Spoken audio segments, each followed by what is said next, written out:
बिस्मिल्लाहिर्रहमानिर्रहीम। अस्सलामुअलैकुम दोस्तों, नई वीडियो में खुश आमदेद।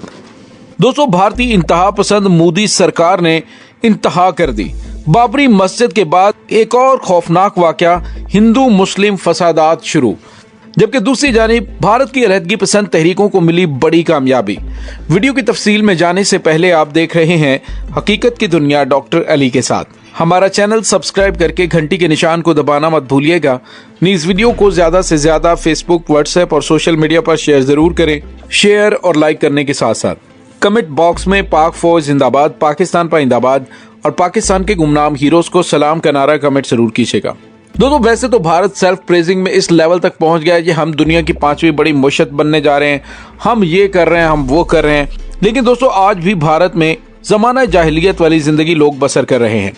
बदतरीन जात पात के निजाम का राज है। छोटी जातों से ताल्लुक रखने वाले करोड़ों इंसान शदीद मुश्किलात का शिकार हैं। चंद फीसद ब्राह्मणों ने पूरे हिंदुस्तान पर कब्जा किया हुआ है। हिंदुस्तान के अंदर छोटी जात से ताल्लुक रखने वालों को बुनियादी इंसानी हुकूक भी हासिल नहीं। सिविल सर्विस में अहम ओहदों पर ब्राह्मण, फौज के अहम ओहदों पर ब्राह्मण, लोकसभा में ब्राह्मण, अदालतों में ब्राह्मण, पुलिस में ब्राह्मण, दीगर अहम जगहों पर ब्राह्मण। हिंदुस्तान में अपने ही मजहब से ताल्लुक रखने वाले दीगर लोगों के साथ ये सलूक ब्राह्मण रवा रखे हुए हैं। दीगर मजहब के लोगों के साथ तो पहले दिन से ही ब्राह्मणों की खुली दुश्मनी चली आ रही है। दोस्तों, ब्राह्मणों ने अंग्रेज दौर में भी इनसे साजबाज करके ओहदे हासिल किए और छोटी जातों को इक्तदार के करीब नहीं आने दिया। महरूमियों और मायूसियों की गहरी खाई में गिरता देखकर छोटी जात और रियासतों ने अलम बगावत बुलंद किया और उनके खिलाफ हथियार उठाए हुए हैं। इक्तदार को अपनी जाती जागीर और बाकियों को सिर्फ खिदमत गुजारी के काबिल समझने वाले ब्राह्मण ताकत की बुनियाद पर उन तहरीकों को कुचलने की साजिश कर रहे हैं जो उनके लिए और खतरनाक बनती जा रही हैं। दोस्तों, हिंदुस्तान का समाज पहले ही आग में जल रहा था, ऊपर से नरेंद्र मोदी ने जलती पर तेल डाल दिया। नरेंद्र मोदी ने हिंदुत्व और आरएसएस के एजेंडे को सरकारी सरपरस्ती में आगे बढ़ाने का ऐलान कर दिया और कहा कि हिंदुस्तान के अंदर तमाम अकलियतों को जबरदस्ती हिंदू बनाया जाएगा और हिंदुस्तान के अंदर तमाम मसाजिद, ईसाइयों के मुकद्दस मुकामात समेत तमाम मज़ाहब के मुकद्दस मुकामात को गिराकर उनकी जगह मंदिर तामीर किए जाएंगे। इस ऐलान ने हिंदुस्तान को गर्म तवा बना दिया है। हिंदुस्तान में कई रियासतें ऐसी हैं जिन पर हिंदुस्तान ने तकसीम के फौरी बाद जबरी फौजी कब्जा करके उन्हें इंडियन यूनियन में जम किया और फिर उन रियासतों में हिंदुत्व नजरिए और आरएसएस के एजेंडे के मुताबिक अपनी तहजीब, कल्चर, माहौल, तमद्दन, सोच, फिक्र, लिटरेचर और आर्ट और जुबान का नफाज करना चाहा। जबकि उन रियासतों की अपनी एक तहजीब है, सकाफत है, अदब है और जुबान और तर्ज मुआशरत है। वो इंतहा पसंद हिंदुओं के इन रवैयों से सख्त नाराज हैं। हिंदी हिंदुस्तान के नजरिए के मुताबिक हर किसी को हिंदू बनाने के लिए ताकत का इस्तेमाल किया गया और किया जा रहा है, जिसने हिंदुस्तान को बारूद के ढेर पर ला खड़ा किया है। दोस्तों, अब सूरत हाल काफी ज्यादा खतरनाक हो गई है। खास तौर पे मुसलमानों की जानिब से शदीद तरीन रिएक्शन दिया गया है। शदीद तरीन रिएक्शन किस बात पे दिया जा रहा है?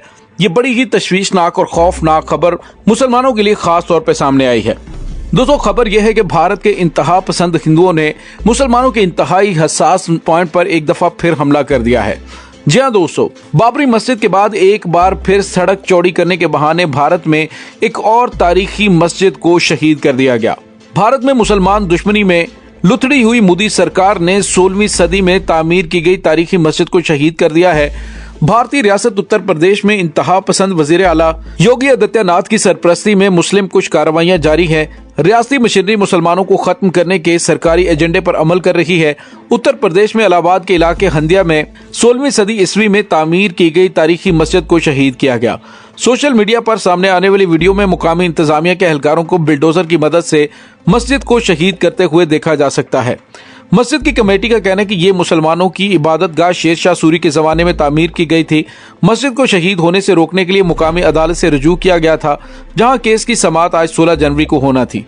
मुकामी मुस्लिम तंजीम के अहदेदारों ने बताया है कि अदालत में समाअत के लिए तारीख मुकर्रर होने के बावजूद गुज़िश्ता रोज पब्लिक वर्क्स डिपार्टमेंट के एहलकारों ने भारी मशीनरी के जरिए मस्जिद को चौड़ा करने के बहाने शहीद कर दिया। People union for human rights की रिपोर्ट के मुताबिक सिर्फ गुजरात में 500 के करीब मसाजिद और इबादत गाहों को मस्मार किया गया है, जिससे भारत के सेकुलर स्टेट होने का नाम निहाद दावा बेनकाब हो चुका है। दोस्तों, इसको लेकर मुसलमानों की जानिब से शदीद एहतजाज किया जा रहा है और इस एहतजाज को कुचलने के लिए भारत की इंतहा पसंद मोदी सरकार की जानिब से ताकत का इस्तेमाल किया जा रहा है। दोस्तों यही नहीं बल्कि चंद दिन पहले भारत की इंतहा पसंद मोदी सरकार की जानिब से एक चर्च को भी आग लगाकर वहां पर लोगों पे तशद्दुद किया गया था। दोस्तों भारत के अंदर पेश आने वाले ये पे दर पे वाकयात अकलियतों के लिए खतरे की घंटी भी है, लेकिन इसके साथ ही भारत के टूटने के भी असबाब पैदा हो गए हैं। दोस्तों 1947 में बरे सगीर की तकसीम के बाद हिंदुस्तान पर बरसर इक़्तिदार आने वाली क़यादत और सरकार ने वही सलूक इस वक्त रवा रखा है जिससे वो डर रहे थे, और इस सलूक की वजह से इन रियासतों के अंदर लावा पक रहा है और हालात के जबर से मजबूर होकर वहां के गयूर लोगों ने हथियार उठा लिए हैं और आज तक वो हिंदुस्तान के खिलाफ लड़ रहे हैं। और अब की बार उन्होंने अहद किया है कि वो अपनी आज़ादी तक लड़ते रहेंगे। नरेंद्र मोदी के मुतअस्सिबाना इक़दामात और ऐलानात की वजह से हिंदुस्तान पहले ही गर्म तवा बना हुआ था। साथ ही बीजेपी के सीनियर रहनुमा ने नबी पाक सल्लल्लाहु अलैहि वसल्लम की शान में गुस्ताखी करके एक और नया महाज खोल दिया। नबी पाक सल्लल्लाहु अलैहि वसल्लम की शान में गुस्ताखी पर 1.25 अरब मुसलमान सरापा एहतजाज बने हुए थे। खास तौर पर अरब ममालिक में इसका शदीद रद्द-ए-अमल हुआ और अरब ममालिक और दीगर इस्लामी ममालिक में हिंदुस्तान की अशिया की बायकाट की मुहिम चलाई गई, जिससे हिंदुस्तान की मईशत को नाकाबिले तलाफी नुकसान पहुंचा। दोस्तों हिंदुस्तान के नारवा रवैये की वजह से तामल अलहदगी पसंद तहरीकों और सिखों की अकाली दल और खालिस्तान नामी तहरीकें हिंदुस्तान को सबक सिखा रही हैं। खालिस्तान तहरीक को दबाने के लिए हिंदुस्तानी फौज के मुजालिम दुनिया को हैरतों में डाल देते हैं। सिखों की आबादी पर टैंक चढ़ा दिए गए, खालिस्तान तहरीक के रहनुमाओं को घरों और दफ्तरों में छापे मारे गए, उन्हें पाबंदे सलासल किया गया और उनका कत्लेआम किया गया और आखिरकार सिखों के मुकद्दस तरीन मुकाम गोल्डन टेम्पल को मस्मार कर दिया गया। दोस्तों अगरचे हिंदुस्तान ये दावा कर रहा है कि उसने कत्लेआम करके खालिस्तान की तहरीक को दबा दिया था, लेकिन हकीकत उसके बिल्कुल बरक्स है। आज़ाद खालिस्तान का नजरिया आज भी जिंदा और उनकी जलावतनी हुकूमत कायम है। इसके बाकायदा इजलास होते हैं और मुजाहमत जारी है और लावा पक रहा है। ये तहरीक किसी भी वक्त शोला जवाला बनकर तख्ते दहली को हिला सकती है। हिंदुस्तान में 70 के करीब अलहदगी पसंद तहरीकें सर उठा रही हैं। इन तहरीकों के पीछे वो मुसालिम और इंसान कुछ पॉलिसियां हैं जो हिंदुस्तान जारी रखे हुए है। रियासती तंग नजरी और फिक्री गिरावट, बेहिसी और मुतअस्सिबाना रवैये की वजह से हिंदुस्तान अंजाम की तरफ गामजन है। हिंदुस्तान के अपने मीडिया की रिपोर्ट के मुताबिक सिर्फ आसाम में 34 बागी तंजीमें काम कर रही हैं, जो मुल्क के 162 अजला में मुकम्मल कंट्रोल रखती हैं। शुमाल मशरकी हिंदुस्तान की 7 सिस्टर्स यानी 7 बहनें कहलाने वाली रियासत आसाम, त्रिपुरा, हिमाचल प्रदेश, मिजोरम, मणिपुर, मेघालय और नागालैंड बागी तहरीकों का मरकज है। इसके अलावा बिहार, झारखंड, छत्तीसगढ़, मगरबी बंगाल, उड़ीसा, मध्य प्रदेश, महाराष्ट्र और आंध्र प्रदेश में भी अलहदगी पसंद ग्रुप सरगर्म है, लेकिन नागालैंड के नागा बागी और नक्सल बाड़ियों की तहरीक भारतीय वजूद के लिए हकीकी खतरा बन चुकी है। ये अलहदगी पसंद तंजीमें, जिसमें ज्यादातर मुसल्लह तंजीमें हैं, हिंदुस्तान के साथ किसी कीमत पर रहने के लिए तैयार नहीं। नक्सल तहरीक मगरबी बंगाल के गांव नक्सल बाड़ी से शुरू हुई और देखते ही देखते उसने एक बड़े खित्ते को अपनी लपेट में ले लिया। चूंकि ये बागी चीन के अजीम इनकलाबी रहनुमा माओ तुंग के नजरियात से मुतासिर है, इसलिए उन्हें माओस्ट या फिर माओ बागी भी कहा जाता है। अब तक हजारों माओ बागी, आम शहरी और भारतीय सिक्योरिटी फोर्सेस के एहलकार इस तहरीक की भेंट चढ़ चुके हैं। एक रिपोर्ट के मुताबिक भारत के हजारों फौजी मारे जा चुके हैं और उनको कुचलने के लिए ग्रीन हंट के नाम से ऑपरेशन शुरू किया गया, जो नाकामी से दोचार हुआ और माओ बगावत को खत्म ना किया जा सका।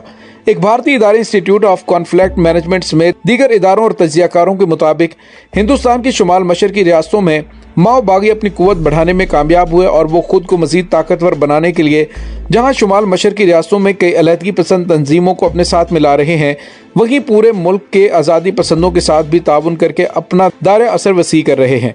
70 के करीब इन अलहदगी पसंद तहरीकों में रियासत आसाम में united liberation front, national democratic front, Barcha commandos, united liberation Malaysia, Muslim tiger force, Adam Sena, Gorkha tiger force और पीपल यूनाइटेड लिबरेशन फ्रंट काबिल जिक्र हैं। पंजाब में Babbar Khalsa international, Khalistan Zindabad force, Khalistan commandos, Bhindranwale tigers, Khalistan liberation front, Khalistan national army और रियासत मणिपुर में national east minority front, Kuki national army, Kuki defence force और नागा में नेशनल सोशलिस्ट काउंसिल और त्रिपुरा में all Tripura tiger force, Tripura arm tribal volunteer force, Tripura Mukti commandos, Bengali regiment और मिजोरम में प्रोफेशनल लिबरेशन फ्रंट समेत कई तंजीमें हिंदुस्तान पर काबिज बरहमनों को सबक सिखा रही हैं। दोस्तों आसाम में आज़ादी की तहरीक की बुनियाद United liberation front of Assam ने डाली और मुसल्लह जदोजहद का रास्ता इख्तियार किया, जबकि बाद में मजीद अलहदगी पसंद जमातें भी सामने आईं। रियासत त्रिपुरा में national liberation front of Tripura के नाम से एक तहरीक चल रही है, एक मजबूत अस्करियत पसंद ग्रोह समझा जाता है। इसके अलावा त्रिपुरा टाइगर फोर्स भी काबिल जिक्र है। मेघालय रियासत में इलाकाई खुद मुख्तारी के हुसूल के लिए सरगर्म अमल नेशनल लिबरेशन काउंसिल काम कर रही है और इसी तरह ईस्ट इंडिया लिबरेशन फ्रंट, रियासत अरुणाचल प्रदेश में भारतीय तसल्लुत के खिलाफ नबर्द आजमा है। दोस्तों, हिंदुस्तान ने अपने हक के लिए लड़ने वाली तंजीमों को कुचलने के लिए काले कवानीन बनाकर नाफिज कर रखे हैं, जिसका मकसद फौज को खुसूसी और लामहदूद इख्तियारात देकर एक आम सिपाही को यह इख्तियार दे दिया कि वो किसी भी शख्स को गद्दार करार देकर उसे कत्ल कर सकता है। इस कानून का भयानक अंदाज में इस्तेमाल किया गया। मणिपुरा, असम और दीगर रियासतों में न सिर्फ अलहदगी पसंदों बल्कि आम शहरियों के खून से भी होली खेली गई। बेदरेक कत्लेआम हुआ, इमलाक जलाई गई, खवातीन की आबरू रेजी की गई।